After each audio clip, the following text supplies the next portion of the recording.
Hey,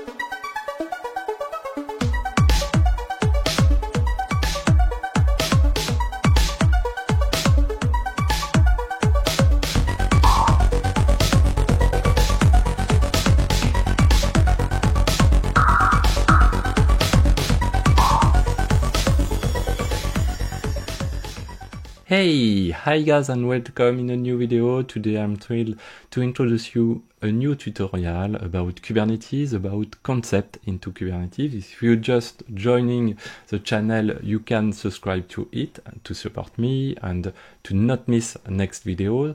And don't forget to like it, of course, and comment it if you want to support me. Previously, we saw the difference between imperative mode and declarative mode. This is really important to know it. For example, if you pass an interview for your job, this is really important to have it in your mind and can answer some question about it. And today, we'll see what a master, a worker, and a pod concept. This is really important to know it before the next video. In the next video, we'll deep dive into the Kubernetes architecture. This is an important video, an important tutorial. We'll see with diagram how a Kubernetes cluster works. This is important. So in Kubernetes, we have two type of nodes, master node on the left and worker node on the right. The master node is like a brain into our cluster. You can see we have some tools like Kube API server. This is important when you will do some kubectl or kubectl command. You pass through Kube API server, and of course Kube API server give you some information, and these informations are into the database, the etcd. It's an engine, database engine, and like a brain, you have a controller manager with algorithm and a scheduler. And on the right of our slide, you can see another box. This is a worker. This is not a stupid server. A worker do the job. The worker is like a compute, and you have an agent named kubelet. And the kubelet manage the container runtime behind it, and set groups and namespaces. This is really important to know it. So let's go for the next slide, and just a little focus on our masters. We name control plane all nodes that are masters in the cluster. This is a current name used in the IT. This control plane manage the cluster. For example, leader election. Of course, when you have a master and when we have a control plane, you don't want to lose your master, and you need to have high availability and have many master in your cluster. And if you just lose one of your master, and if you lose your leader, you need to have an election to keep a leader, and don't lose your master cluster. And this is with the control plane that you can use your API communication from your client. This is a kubectl, but not only kubectl, Python library, for example, or Go library. You can use it through the API communication. And of course, we'll saw it.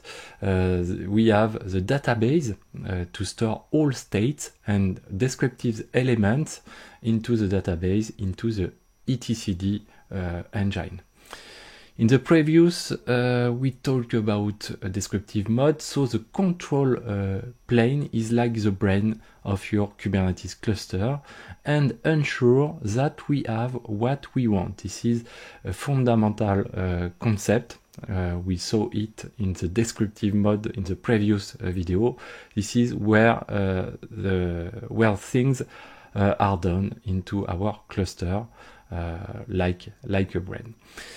For the high availability, we need to have odd number of nodes because Kubernetes cluster and master use a protocol named Raft, and for the Raft protocol we need to have odd number of nodes for the leader election exactly, and more than or equal to 3 nodes, of course, to the high availability. So the other kind of nodes, of course, are worker nodes. It's like a compute node. It manages your app workload simply and are dedicated to it. It provides CPU, RAM, and or maybe storage. And usually in the cloud, with a managed service, this node can be scaled manually or automatically. And in the cloud, you don't need to manage master because you just need to manage worker nodes in managed service of your cloud provider. So be careful to the cost, of course, when we talked about scale manually or automatically. So if you had one node, of course, the cost increase. But now just a little focus on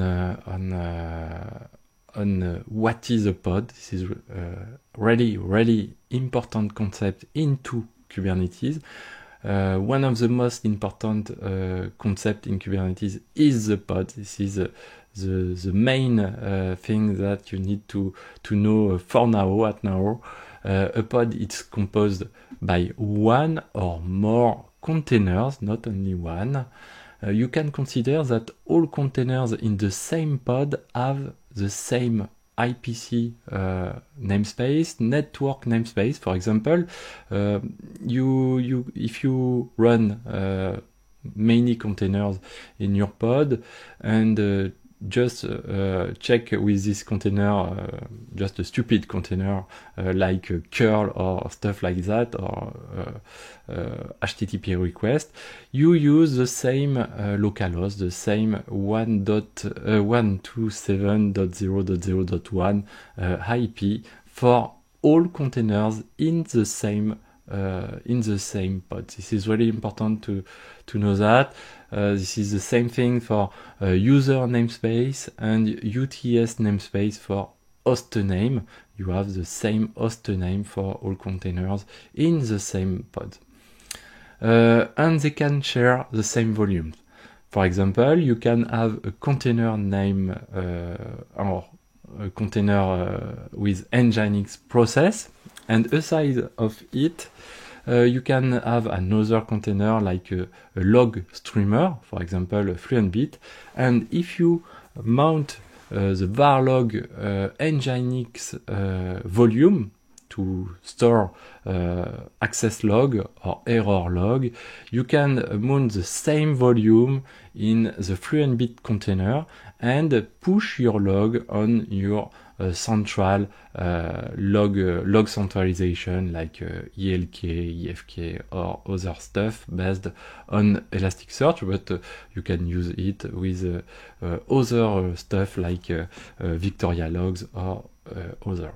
Usually, to create a pod into Kubernetes, you will use a manifest file like this.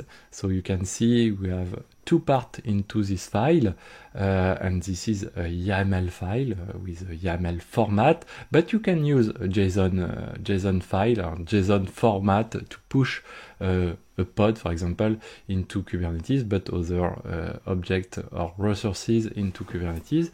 The first part give metadata about the pod object. You can see we have the API version. We'll see later what is it exactly. The kind, in our case, of course, we talked about pod, so this is pod kind, sorry, and metadata. So we need to have a name for our pod. this name is Nginx here in our example. And in the second part, we can see we have a spec part about specifications to describe each containers in our pod. So you can see containers, this is not a container, but containers with a plural, and this is a list about containers with the name of our container and of course the image of our container. For example, here Nginx in the specific version, and we specify the port and or ports if we have many ports, of course. That's it for today. In the next video, we'll go through the Kubernetes architecture with a deep dive into it, with a diagram. Enjoy and subscribe to the channel. See you to the next video. Bye.